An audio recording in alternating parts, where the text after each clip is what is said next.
ನಮಸ್ತೆ ಸ್ನೇಹಿತರೆ. ನಾರಾಯಣೀಯಂ ದಶಕಂ ಅತಿನೈದು ಕಪಿಲೋಪದೇಶಂ.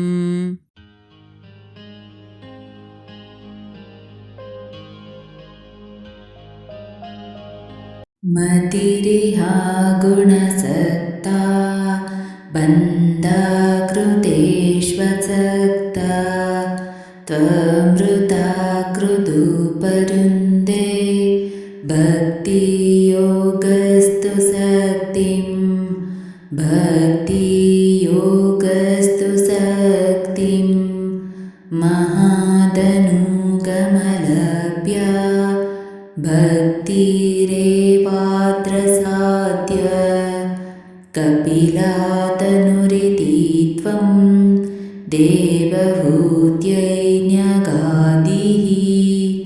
ದೇವಹೂತ್ಯೈನ್ಯಗಾದಿಃ ಪ್ರಕೃತಿ ಮಹಾದಹಂಕಾರಾಶ್ಚ ಮಾತ್ರಾಶ್ಚ ಭೂತಾನ್ಯಪಿ ಹೃದಪಿ ದಶಾಕ್ಷಿ ಪುರುಷಃ ಪಂಚವಿಂಶಃ ದಶಾಕ್ಷಿ ಪುರುಷಃ ಪಂಚವಿಂಶಃ ಇತಿ ವಿದಿತವಿಭಾಗೋ ಮುಚ್ಯತೆ ಸೌ ಪ್ರಕೃತ್ಯ ಕಪಿಲಾತನುರಿತಿ ತ್ವಂ ದೇವಹೂತ್ಯೈನ್ಯಗಾದಿಃ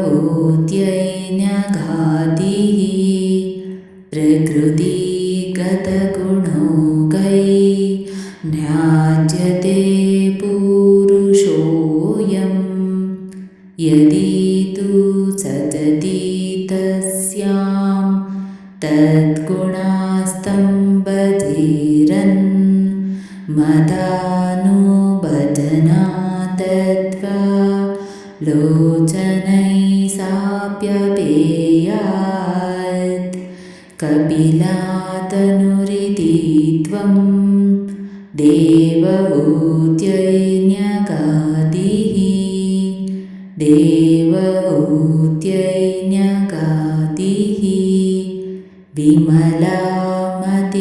ವಿಮಲಾಮತಿರೂಪಾದ್ಯೈ ರಾಸನಾದ್ಯೈ ಮೃದಂಗಂ ಗರುಡಾಸಮಧಿರೂಢಾಂ ದಿವ್ಯಭೂಷಾಯುಧಾಂಕಂ ರುಚಿತುಲಿತತಮಾಲಂ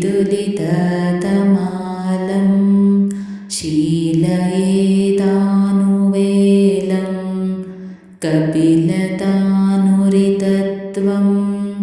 ದೇವಹೂತ್ಯೈನ್ಯಗಾದಿಃ ಮಮ ಗುಣಗಣಾಲೀಲಕರ್ಣೈ ಕೀರ್ತನಾದ್ಯೈ ಮಹೀಸುರಸರಿದೋಗಪ್ರಖ್ಯಾ ದೋಗಪ್ರಖ್ಯಾ ಚೇತ್ತಾನುವೃತ್ತಿಃ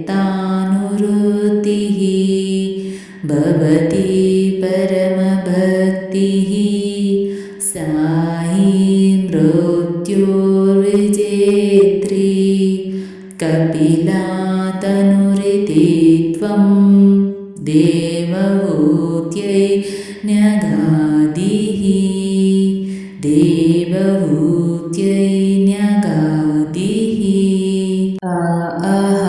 ಬಹುಲಹಿಂಸಾ ಸಂಚಿತಾರ್ಥೈ ಕುಟುಂಬಂ ಪ್ರತಿದಿನಮನುಪುಷ್ಟಾನ್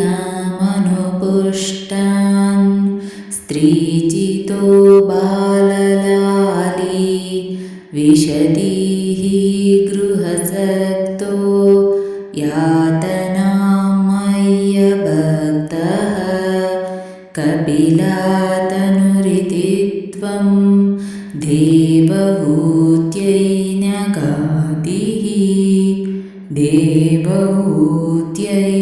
ದೇವಹೂತ್ಯೈನ್ಯಗಾದಿಃ ಕಪಿಲಾತನುರಿತಿ ತ್ವಂ ದೇವಹೂತ್ಯೈನ್ಯಗಾದಿಃ ಯುವತಿ ಜಠರಾ ಖಿನ್ನೋ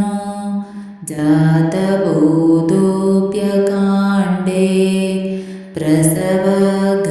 ಪ್ರಸವಗಲಿತಬೋಧಃ ಪೀಡಾ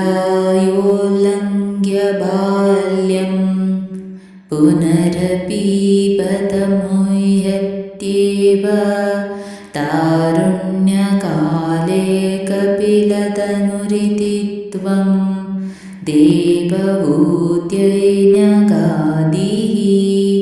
पितृसुरगणायाजिधार्मिको यो गृहस्थः स च निपतति काले दक्षिणाद्वोपगामी मयि निहितमाकामं कर्म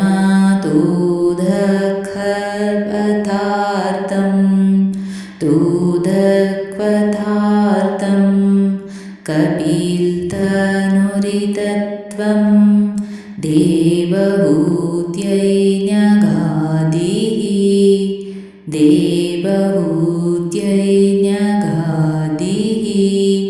इति सुविदिता वेद्यां देवहे देवहूतिं कृतानुतिमनुब्रूय त्वं गतो योगिसङ्गै विमलामतिरतासौ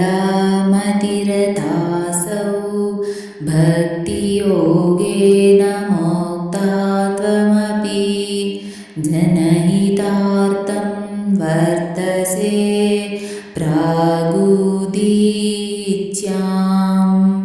परमकिमो बहुक्त्या त्वदाम्भोजभक्तिं सकलाभयविनेत्रीं सर्वकामोपनेत्रीं वदसि खलु दृढं त्वं तद्विदुयामयान् मे गुरुपवनपुरेश त्वय्युपादस्वभक्तिम्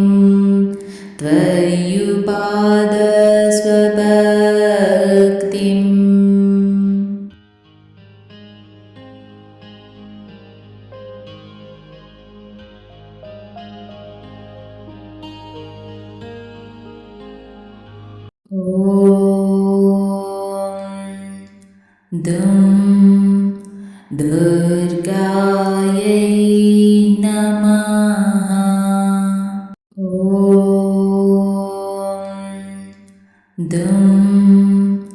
दुर्गायै नमः।